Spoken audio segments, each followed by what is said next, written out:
তেলের মূল্য 25% বৃদ্ধি পেল। একটি পরিবার তেলের ব্যবহার কত শতাংশ হ্রাস করলে সেই পরিবারে তেলের খরচ একই থাকবে। তো এই অঙ্কটা খুব সহজেই হয়ে যায় যদি আমি এই ফর্মুলাতে ভ্যালু পুট করি। ফর্মুলাটা হচ্ছে 100 ইন্টু হ্রাস অথবা বৃদ্ধি ডিভাইডেড বাই 100 প্লাস মাইনাস হ্রাস অথবা বৃদ্ধি, মানে বৃদ্ধি হলে প্লাস হবে এবং হ্রাস হলে মাইনাস হবে। এই হচ্ছে ফর্মুলাটা। এতে যদি আমি ভ্যালু পুট করি তাহলে খুব সহজেই আনসার বেরিয়ে যাবে। এইভাবে তো আমি করে দেখাবোই, প্লাস এর জাস্ট পরেই আমি ইলাবোরেটলিও এই অঙ্কটা করে দেখাবো। তো দুটো মেথডই তোমরা দেখে রাখো। তো প্রথমে আমি ফর্মুলাতে ভ্যালু পুট করে অঙ্কটা করছি।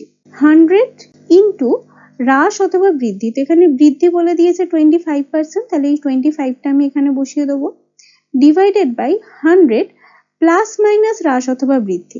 তো এখানে যেহেতু বৃদ্ধি আছে তাই আমি প্লাস দেবো সাইনটা, তারপর আমার বৃদ্ধি কত হয়েছে 25%, তাহলে সেটা বসিয়ে দেবো।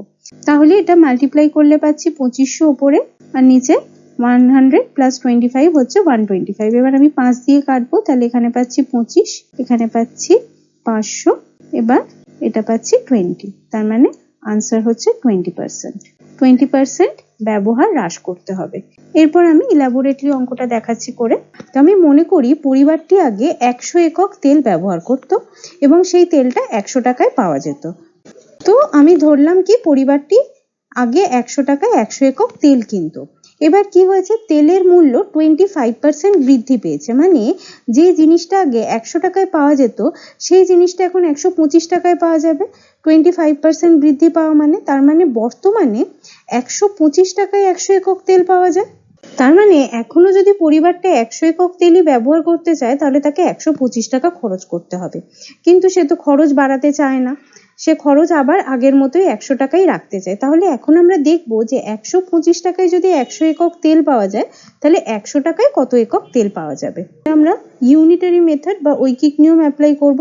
বর্তমানে 125 টাকায় 100 একক তেল পাওয়া যায়, তাহলে 1 টাকায় পাওয়া যায় 100 বাই 125 একক তেল, এবং 100 টাকায় পাওয়া যায় 100 বাই 125 ইন্টু 100 একক তেল। এবার আমি এটাকে 5 দিয়ে কাটবো, এটা পাচ্ছি 25, এটা পাচ্ছি 20, এটা আবার 25 দিয়ে হলে 4 25 100। তাহলে এখন আমি দেখতে পাচ্ছি 100 টাকায় 80 একক তেল পাওয়া যাবে। খরচ যদি বৃদ্ধি করতে না চায়, যদি 100 টাকাই রাখতে চায়, তাহলে তাকে তেলের খরচ কত কমাতে হবে? আগে 100 একক ব্যবহার করতো, এখন 80 একক ব্যবহার করবে। তাহলে 100তে কত কমালো? 20 একক কমালো। 100 এককের মধ্যে যেহেতু ব্যবহার 20 একক কমিয়েছে, তাই আমি বলতেই পারি যে 20% ব্যবহার কমিয়েছে বা 20% ব্যবহার কমিয়েছে। এই কারণেই আমরা প্রথমে 100 একক তেল ব্যবহার করতো সেটা ধরে নিয়েছিলাম।